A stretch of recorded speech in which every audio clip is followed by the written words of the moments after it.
Ka jela Meghalaya hadu ka saubuje mensingi jong khat santerek unailar kedan nreu pusangut ke bayot mai yo covid khat khandai pat khat sangut ke balakon no ka office UDHS MI kala pentip bana kini nreu pusangut ke bayot mai khat khandai ngut kidei na is khasil seswek hakaba arngut kidei kisipai BSF iwei na armed forces khan rengut ke reu pat ba arngut CRPF na North Garo Hills khandai ngut ke reu pat ba na Riboy district but life sangut na West Garo Hills district ki bakan thop ya prangut ki sipai BSF bat arpun rengut ki reu pat ba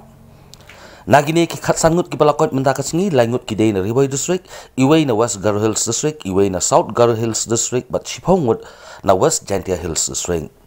da ka jingyo thmai kini kin reu sangut bat ka jingkot no ki khat sangut ka jela Meghalaya hado bapemi ya kane ka khubor ka don 6000 aspa khandai pu atli ki positive case hnreu spa khandai pu atli ki active case Sunspa khandai phunreu tuli ki recovered case but nreu ngut ki balakla no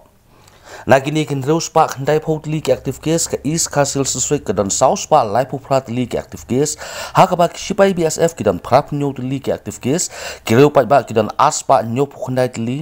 but ki armed forces ki dan nyu pu atli ka West Khasil Seswek ka dan lightly ki active case ka South West Khasil ka dan iwei ka Riboy district ka dan phrap khandai tuli ka West Jantia Hills Nreutli, ka East Jantia Hills, ka dan Santli, ka West Garo Hills, Shispa Life Santli, ka South West Garo Hills, ka dan Lightly, ka South Garo Hills, ka dan Artli, but ka North Garo Hills, ka dan Pratli ki active case.